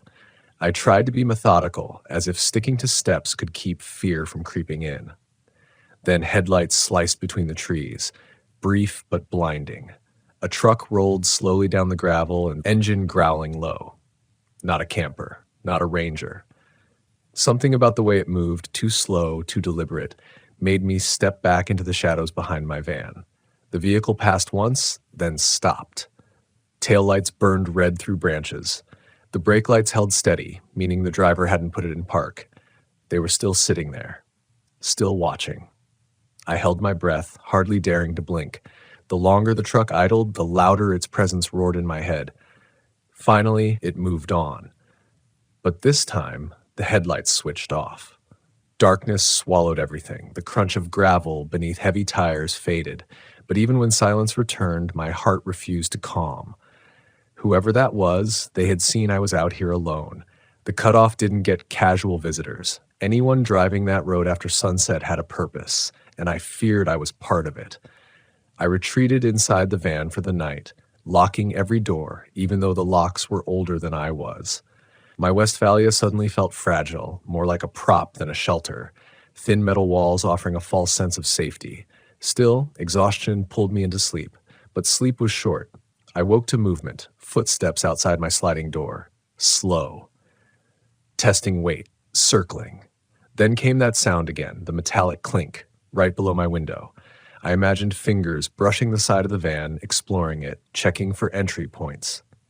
My pulse thundered so hard I worried the noise alone would give away that I was awake. Don't breathe too loud, don't move. It felt like an hour before the steps faded. Then the silence came crashing back, deafening, unnatural. Because now I knew. I wasn't alone out here. I didn't sleep again. When dawn finally broke, I hesitated before even moving my curtains. I half expected a face pressed against the glass. But all I saw was the pale morning light breaking over a forest dripping with dew. Everything looked untouched. Still, I checked around the van once I stepped outside. Fresh prints in the dirt, too large for wildlife, circled the Volkswagen before disappearing into the brush. My throat tightened. Someone watched me last night, and they were comfortable enough out here to walk the forest in darkness without a light. I should have packed up then, driven away, survived. But this trip wasn't just about adventure. I was running from burnout, from a breakup, but most of all, from the version of myself who was terrified of the unknown. I wanted to believe that courage was just one more night in the wilderness, that fear was something you could conquer by ignoring its voice. So I stayed. The second day passed quietly, too quietly. Even birdsong felt muted, like the forest was holding its breath along with me. I forced myself to hike a little, like convincing my brain that routine meant safety. I filled my water canisters at the river, pretending I didn't see the signs warning of sudden flash floods. That's the thing about fear. It likes to collect evidence until you can't ignore the truth anymore. The third night arrived reluctantly, dusk bleeding slowly across the ridge. I sat with my back against a tree, listening. Every crack of a twig felt rehearsed, like the forest was telling me to look behind me, only for nothing to be there when I did. But when the footsteps returned, they were not cautious this time. They were bold, deliberate, and coming closer. The footsteps didn't pause this time like they had before. They were confident, like whoever owned them already knew my breaking point. Gravel shifted under heavy boots. My heartbeat climbed so fast I felt dizzy, like my own body was sprinting while the rest of me stayed frozen. I backed slowly into the van, careful not to slam the sliding door as I pulled it closed. My hands shook violently as I locked it, the tiny click suddenly the loudest sound in the universe. I hit the cabin lights off and crouched on the floor, praying that my breath wouldn't fog the window glass enough to give me away.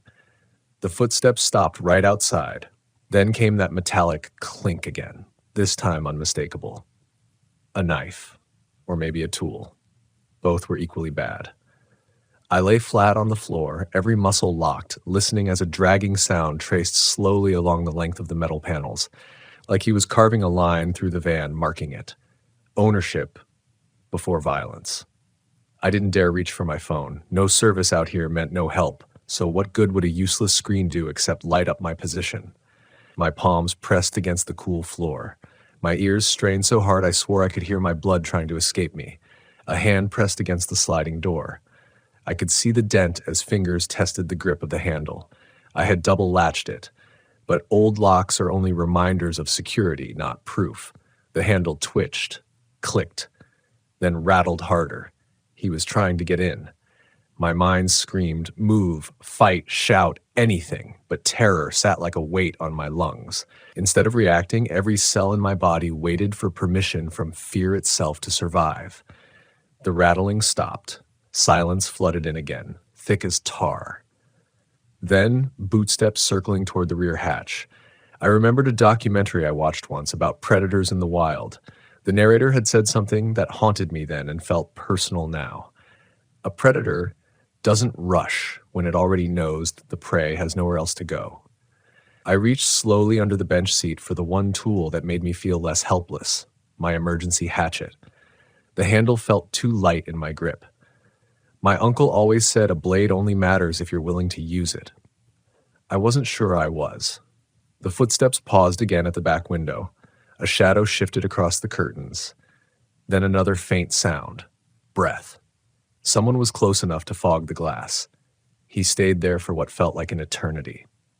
Then, without warning, he banged hard on the rear hatch, not to break it, to terrify me, to remind me that fear was the first cut. I flinched and bit down on a gasp too late. The tiny exhale escaped me. He heard. He knew. The breathing turned heavier. Then the footsteps moved toward the driver's door.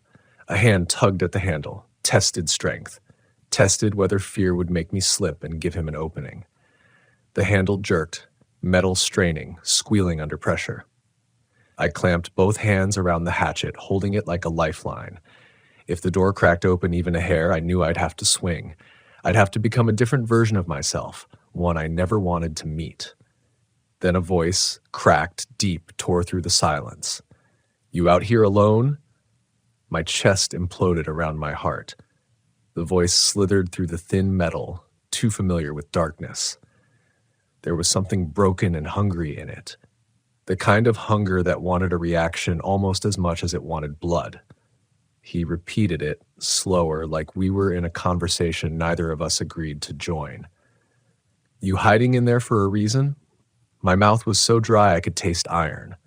I pictured him grinning through the door, enjoying that invisible power, knowing I couldn't answer without giving away everything. "Still silent?" he whispered. It sounded like triumph. A scrape of metal signaled he was dragging that tool, that blade, across the driver's window now. A small, taunting screech etched into the night like a promise.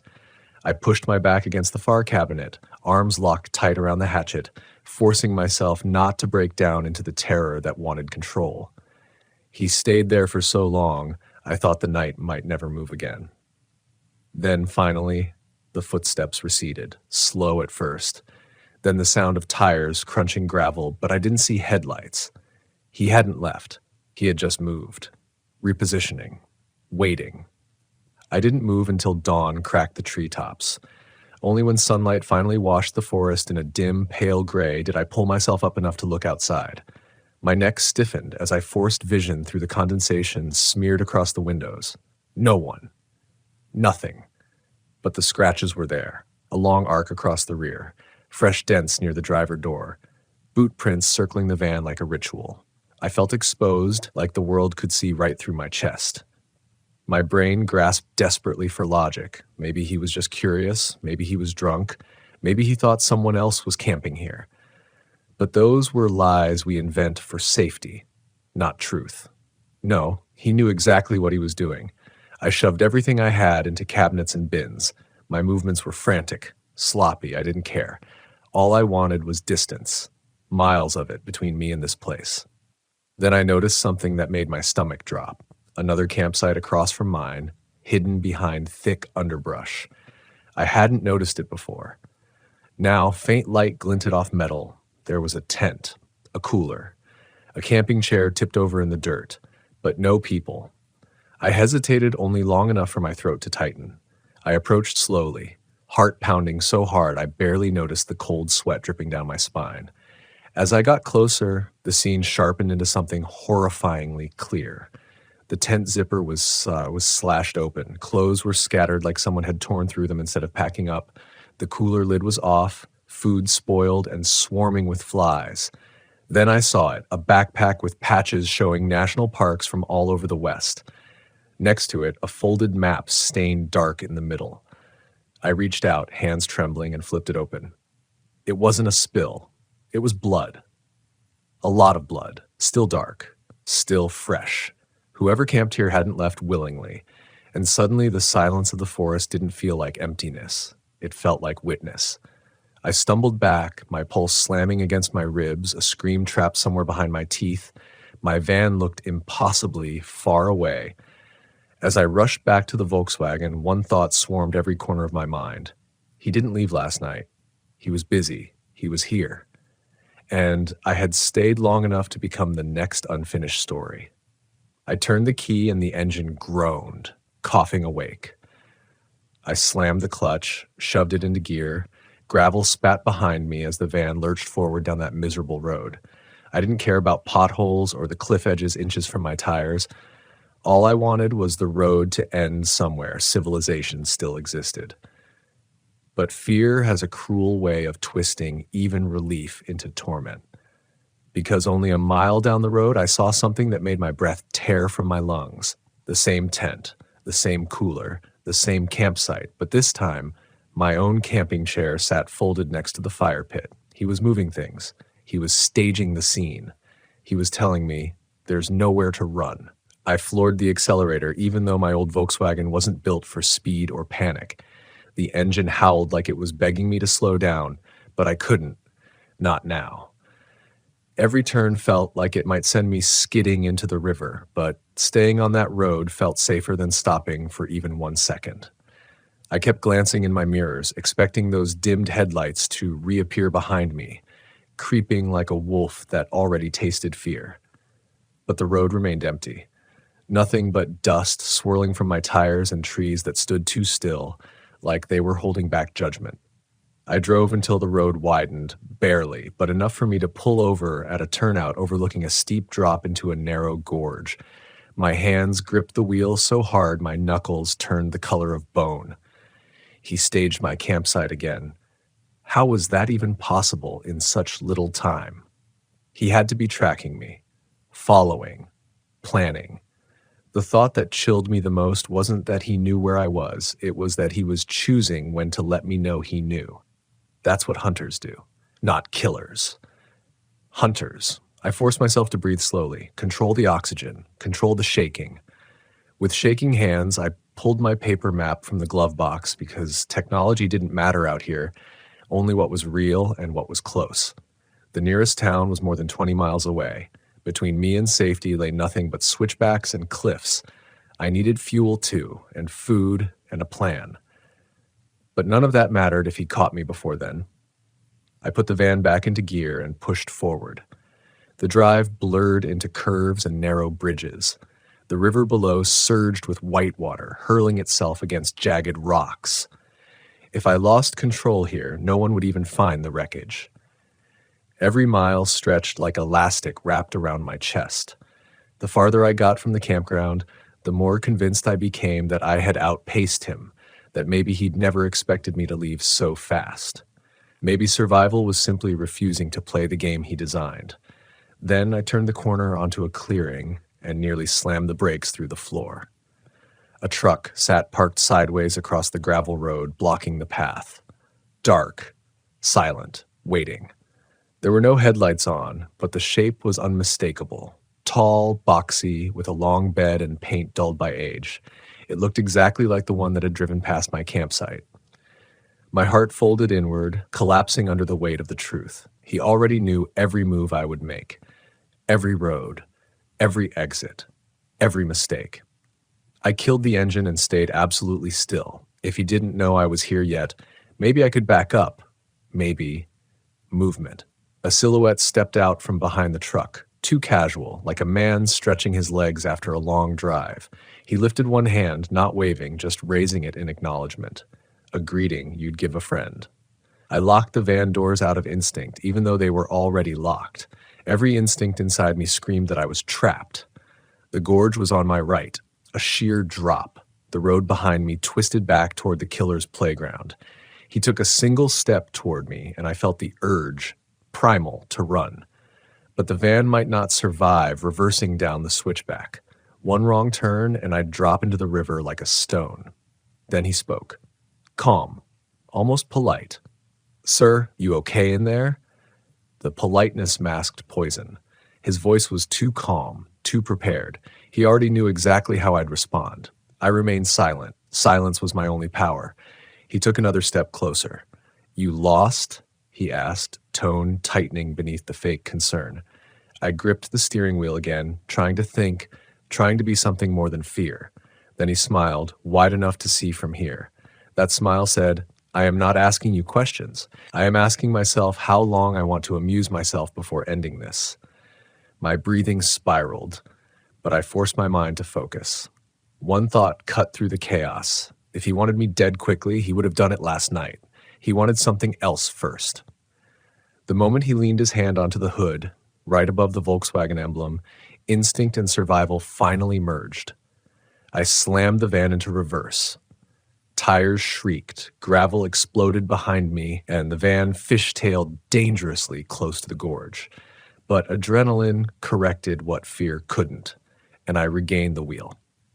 Through the mirror, I saw him, standing dead center in the road, shoulders squared like he wanted me to see that he wasn't finished. As I reversed, my vision blurred from vibration, but something else caught my eye. Another vehicle hidden in the trees, a small sedan. Driver's side door open. That made no sense. Unless the owner never left the forest. Unless the tent wasn't his first. Unless this wasn't his game, but his hunting grounds. I slammed into a straighter section of the road and spun the van around, tires clawing the dirt. I pushed the engine harder than I ever had, promising it a lifetime of maintenance if it just survived the next 10 minutes. But terror isn't measured in minutes. It's measured in possibilities. The forest blurred around me as I wound back the way I came, driving toward danger because danger was everywhere else too. Branches whipped the sides of the van like nature itself wanted to steer me off the road. Every shadow looked like him. Every corner felt like a trap. I told myself, he can't be everywhere. But another part of me whispered, you might not be escaping. You might be running directly into his plan. I kept my foot pressed down until the trembling engine rattled the keys in the ignition. And then a new sound joined the chaos, a distant engine accelerating. Behind me. He was coming. I craned my neck. Headlights flickered into existence like eyes opening in the dark. The truck burst onto the road behind me, fast, aggressive, eating up the distance between us like a starving animal finally given permission to chase. He was no longer stalking. He was hunting. I leaned forward, forehead nearly against the steering wheel, trying to shave milliseconds off every turn. The van lurched, chassis groaning at the abuse. Then an explosion of red in the mirrors. Brake lights. He stopped. Why? I slowed only slightly as confusion crept into the terror. But then I realized he wasn't slowing. He was stopping to block the road again from the other direction. He was forcing me to choose the one path left, the narrow dirt overpass that stretched across the river. A road just wide enough for a single vehicle. Guardrails long rotted away. I hesitated, and that's when I heard it. A metallic thud from my roof. Boots. He was above me. His boots hammered the metal above my head, sending sharp vibrations through the van's frame. The roof groaned with each shift of his weight. My breath hitched, adrenaline searing through my veins like wildfire. If I tried to drive, he'd break through or knock me off the bridge or slit the brake lines. He was too close, too confident. The fear that once paralyzed me now burned into something different, survival. I grabbed the hatchet. The sliding door was closer than the driver door. If I could open it and create an angle, if I could make him lose his footing, the fall alone might end this. The gorge yawned beside us, steep and jagged, water thrashing far below. One misstep and gravity would decide everything. I slid quietly off the driver's seat and crouched low, bracing myself. The metal above creaked again. He was shifting around, trying to find leverage. I could almost sense the moment he was preparing to strike. My throat closed, one heartbeat away from ending. Move. Now. I yanked the sliding door open with everything I had, ducking instantly away.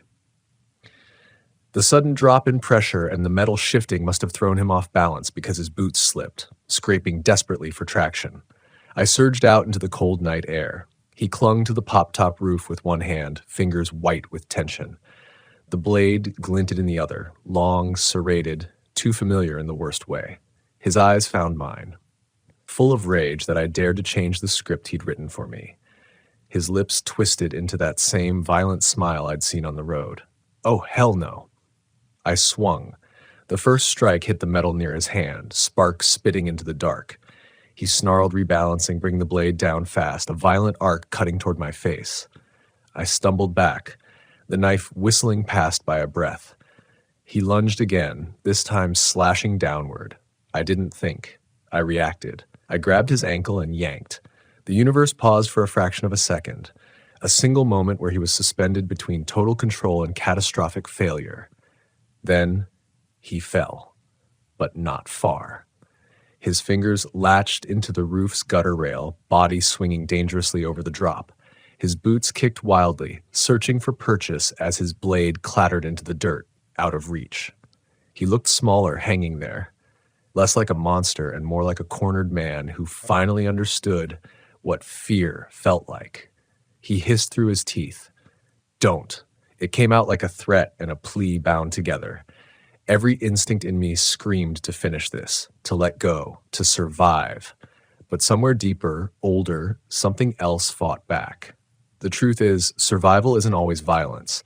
Sometimes it's refusing to become the thing you fear. But he wasn't finished. His free hand reached, not to save himself, but to grab the hem of my jacket and yank me over with him. That's when the decision became easy. I struck again. The hatchet blade didn't need to hit him. It only needed to strike the metal gutter where his fingers clung. The vibration was violent, a jolt that ripped his grip loose.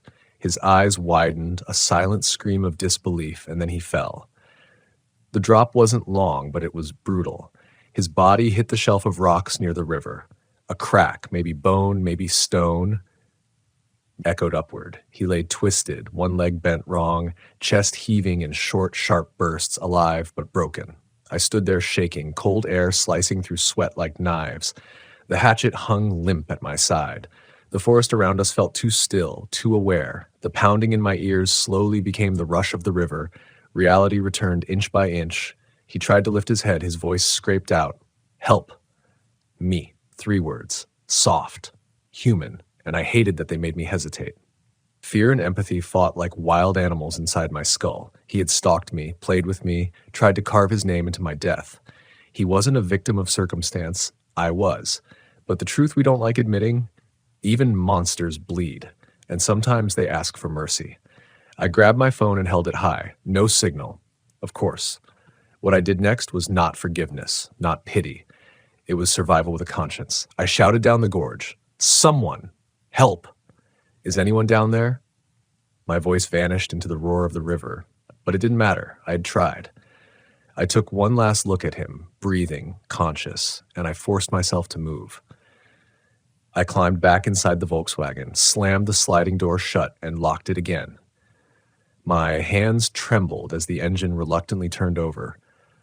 I pulled away from the cliff, tires struggling for grip, but finding it inch by inch. He didn't try to move. The last image I saw in my mirror was him staring upward, face twisted, rage or pain or both.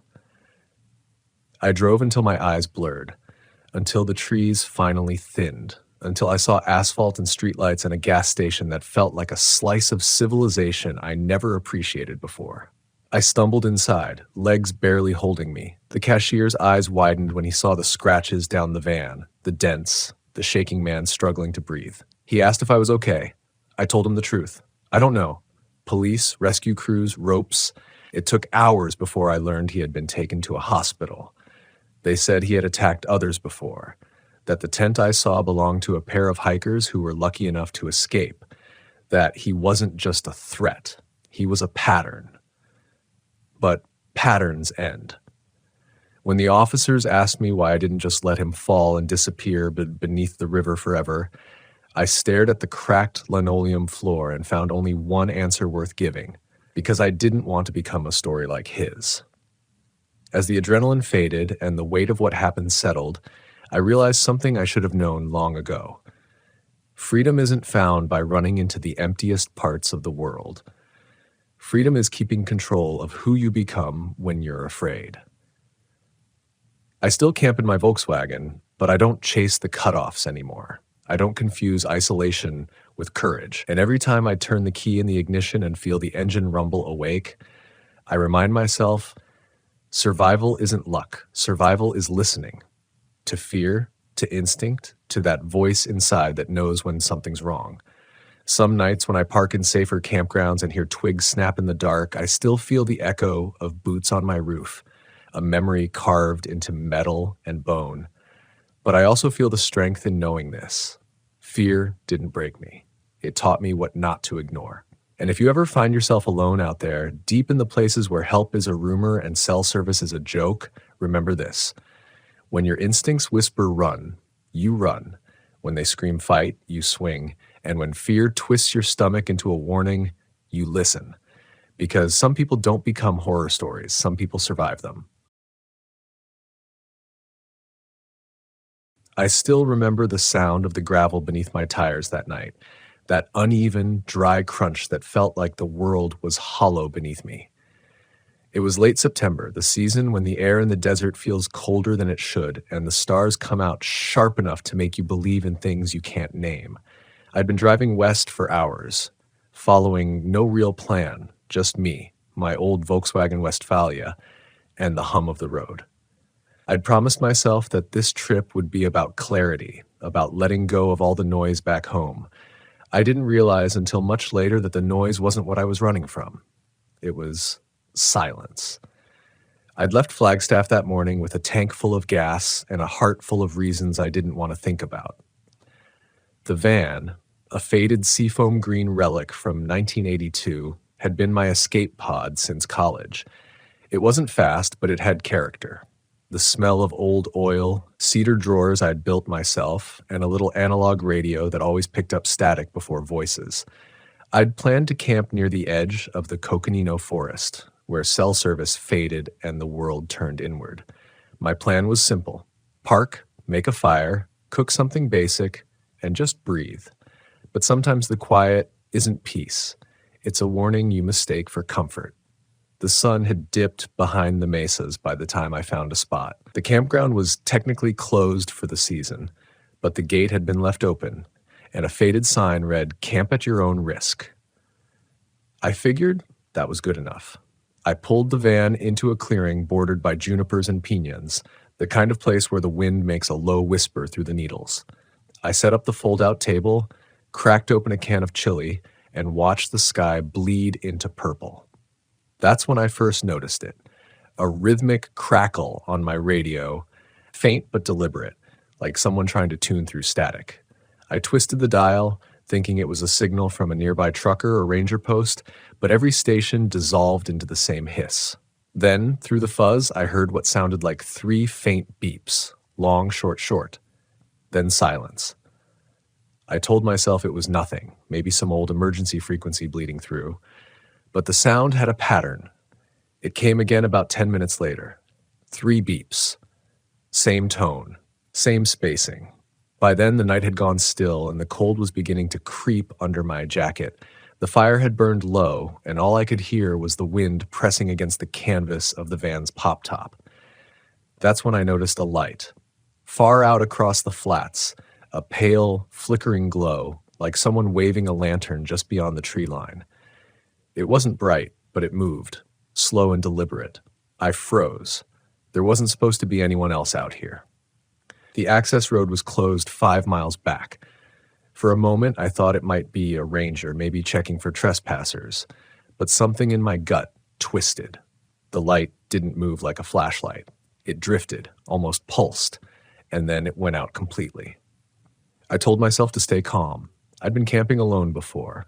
People see things in the dark all the time. I packed up my food, doused the fire, and climbed into the van. Inside, it smelled like pine and metal and the faint sweetness of the gas stove I just turned off. I locked the doors, not that it would stop anyone determined enough, and tried to convince myself I was just tired. But then the beeping came again. Louder. 3 long tones this time, and my radio wasn't even on. I sat there in the dark, staring at the dash, trying to breathe. The sound came from somewhere outside, soft, mechanical, and deliberate, like a Morse code I couldn't quite understand. I leaned forward, peering through the windshield. The clearing was empty. No lights, no movement, just the suggestion of shapes in the trees. Then, faintly, a red glow blinked from the distance. 3 flashes. Same rhythm. I grabbed my flashlight, opened the side door as quietly as I could, and stepped out into the cold. The desert night was silent in that way that makes you feel like sound itself has died. I swept the beam across the ground, just rocks, tufts of grass, and the faint tire marks I'd left earlier. I followed them about 20 feet out, trying to catch the direction of that red blink. But by the time I reached the edge of the clearing, it was gone. That's when I noticed something strange. The smell. It wasn't smoke or sagebrush or dust. It was metallic. Faint, but sharp, like rusted iron or blood in cold air. It made the back of my throat tighten. I turned back toward the van, my flashlight shaking a little in my hand, and then, through the silence, came the sound of static again, this time from behind me. I spun around, the beam slicing through the dark. Nothing. Just trees and the outline of the ridge in the distance. But the sound didn't stop. It was coming from everywhere, like the whole night was breathing through static. Then for a brief second, it broke, and I heard a voice. It was faint, distorted. Could have been a man or maybe a recording. Just one word stretched and buried in white noise. Wait. Then silence. I ran back to the van and slammed the door shut, locking it twice. My heart was pounding so hard I could feel it in my throat. I turned the radio on again, just to prove to myself it was nothing, but it wouldn't even power up. The knob spun freely. Dead. I sat there in the dark, gripping the steering wheel, staring at my reflection in the windshield. I told myself I'd leave first thing in the morning. That was the deal. No more weird signals, no lights, no voices, just sleep and drive out at dawn. But sleep didn't come. Every time I closed my eyes, I heard it again. That faint beeping, somewhere far off, threading through the trees like a heartbeat that wasn't mine. By the time the sky began to pale, I was already packed. The engine turned over slow, reluctant in the cold. I rolled down the dirt road toward the main highway, the sun creeping up in streaks of red behind me. For a while, I thought I'd imagined it all, but about 13 miles out, where the forest gave way to wide, empty desert, my radio flickered to life again. 3 beeps, then a voice. Don't leave. My stomach dropped. I slowed to a stop, staring at the radio as if it might explain itself. The frequency dial glowed faintly, though I hadn't touched it. The voice came again, softer this time. Help me. Static swallowed it whole. I should have driven away. I should have just left it behind and never looked back. But something in that voice, something in the way it cracked, like fear or pain, made me turn the van around. And that's how I ended up back on that road, heading toward the place I should have never gone back to. The light had returned. A red pulse in the distance, faint but steady, right where I'd camped the night before. And somewhere between the static and the wind, I swear I heard the faint hum of another engine, slow, mechanical, echoing mine. That was the moment I realized I wasn't alone on that road anymore. The road back to the campground felt different in daylight, almost too quiet, too still. The kind of silence that sits heavy on your shoulders. The air was pale and dry, the kind that makes sound carry farther than it should. I kept glancing in the rearview mirror, half expecting to see dust kicking up behind me, another set of headlights following. But there was nothing. Just the hum of my old Volkswagen and the echo of my own breathing. About halfway back, the radio sputtered again, a weak hiss. Then a faint voice under the static, a man's voice, distorted, whispering words I couldn't make out. I slowed the van and turned the volume knob, even though I knew that had done nothing the night before. It didn't matter. The voice cut through anyway. Keep driving. Then silence. The road ended at the same clearing where I'd camped, though it didn't look quite the same in daylight. The fire pit I'd made was still there, a few blackened rocks in a circle, but the ground around it looked disturbed, like someone had dragged something heavy across the dirt. I cut the engine and sat for a moment, staring through the windshield. My pulse felt loud in my ears. The wind had picked up, carrying the dry rattle of leaves and something faint beneath it, a hollow clink, like metal knocking against metal. I stepped out, every nerve awake. The smell hit me again, metallic, bitter. I followed it past the fire pit toward the far side of the clearing where the trees thinned. That's where I saw the first piece of metal. It was small, a rectangular panel half buried in the dust, pitted and worn, with a faint red light blinking at its corner. When I brushed the dirt off, I saw a single word printed on it in faded white: transmit. It looked military, or at least industrial. But what was it doing out here? I looked around, scanning the ground. There were more small fragments of twisted steel, some with wires trailing off into the dirt. And when I crouched down to follow one of them, I realized the line didn't end. It disappeared beneath a low mound about 20 feet away. Something in me hesitated. Every part of my body told me not to touch it. But curiosity, or maybe fear, has a way of overriding sense. I started brushing away the dirt, revealing more of the buried metal. It wasn't random debris. It was a structure, a hatch. I froze when I heard the sound again, the faint beeping. This time it came from beneath me. 3 long tones, pause, then 3 short. It wasn't random. It was Morse code. I pulled out my phone, no signal, of course, but I remembered enough from a survival course years ago to know what I was hearing. 3 long, 3 short. It wasn't a message. It was distress. SOS. Someone was down there. I looked around the clearing again, scanning for any sign of movement. The trees were still, the sky cloudless, the world strangely absent of sound. No birds, no insects, nothing. I found a narrow seam in the hatch's edge, just enough to wedge my fingers in and pull. It didn't budge. I tried again, harder this time, until something inside it gave with a crack and the lid lifted half an inch. Cold air rushed out, the kind that smells like damp concrete and rust. The light inside flickered, a dim red pulse, slow and steady, and then the voice came through my van's radio again, though I hadn't turned it on. "Don't open it," I froze. The voice was clear this time, human, male, middle-aged maybe, calm in a way that felt wrong. "Please," it said, "don't open it." I turned toward the van, heart hammering. The sound wasn't coming from the speakers, it was coming from the dashboard itself, like the wires inside were carrying the signal straight through the metal. "How are you?" I started, but the words stuck in my throat. The voice interrupted. "If you open it, you won't come back." I looked back at the hatch, at that faint red light pulsing like a heartbeat in the dirt. I don't know what made me do it, maybe anger, or maybe just the sheer impossibility of what I was hearing, but I shouted, "Who are you?" The reply came almost instantly. "I was you." Something inside me broke.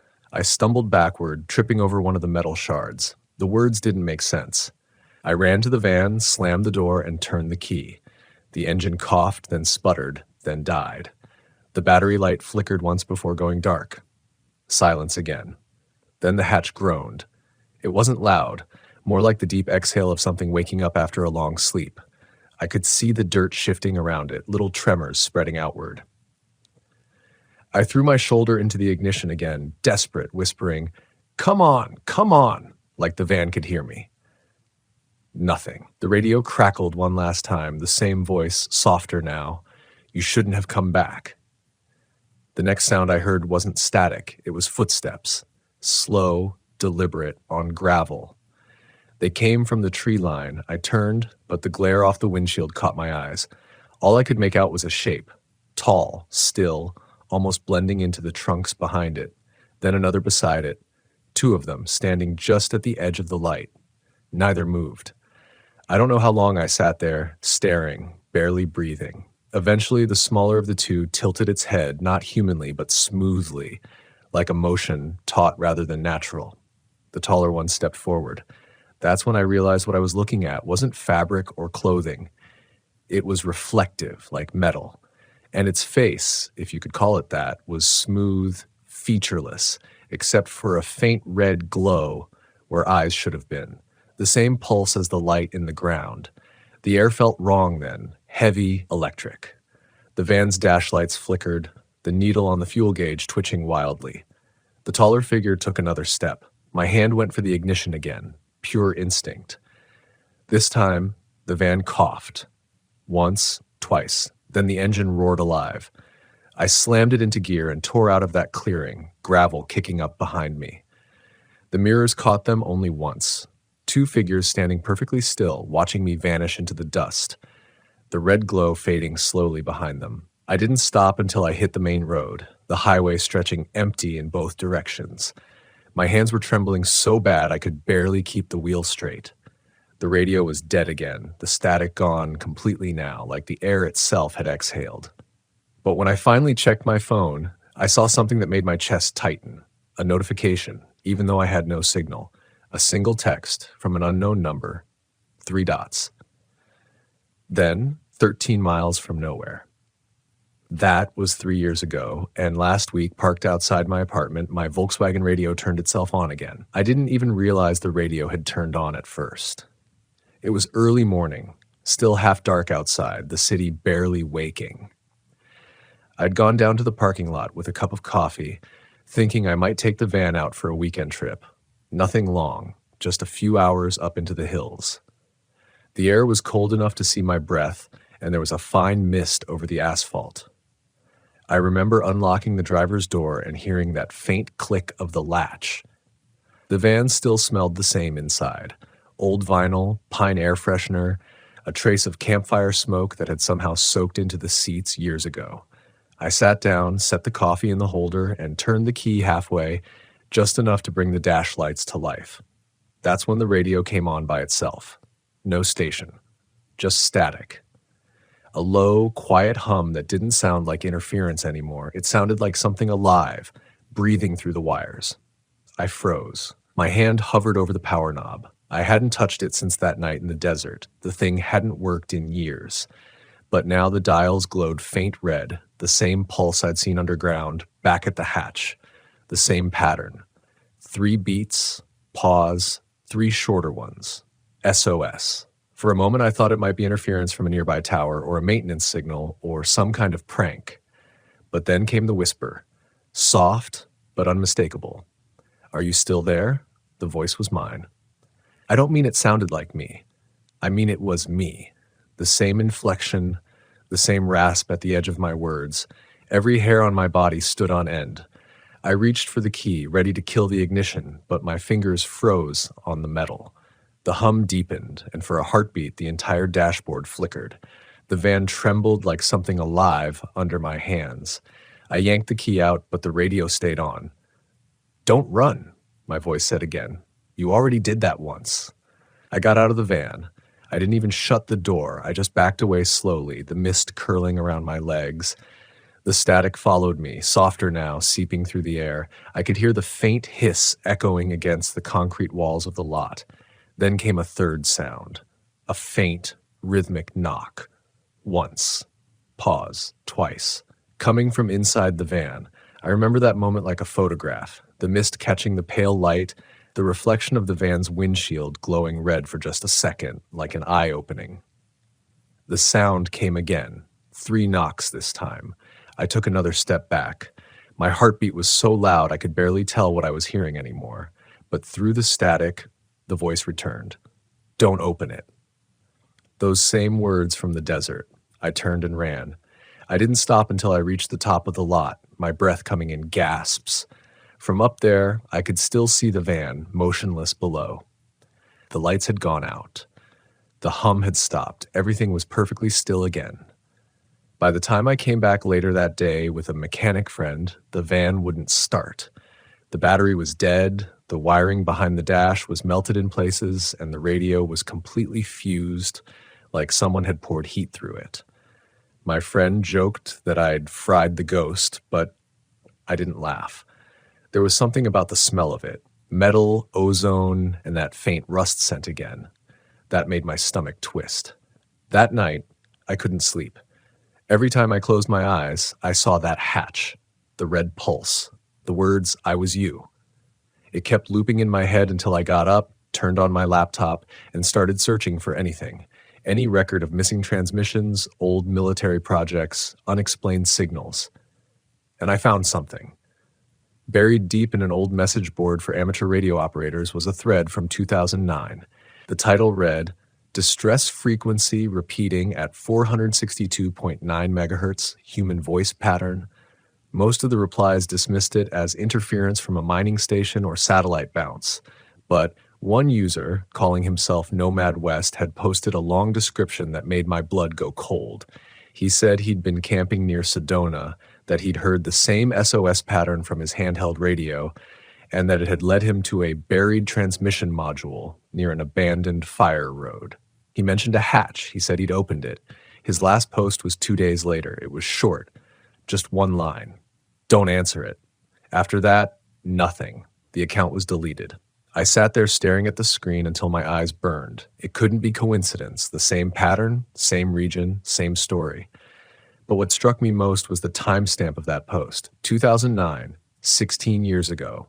And the username, Nomad West. That was the name I'd once used on travel forums when I was in college.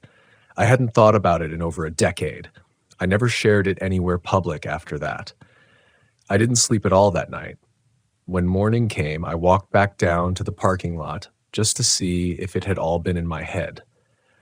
The van was still there, pale green against the gray concrete, dew beating on the roof. The driver's door was closed now, even though I'd left it open, and there was a smear of dirt across the handle.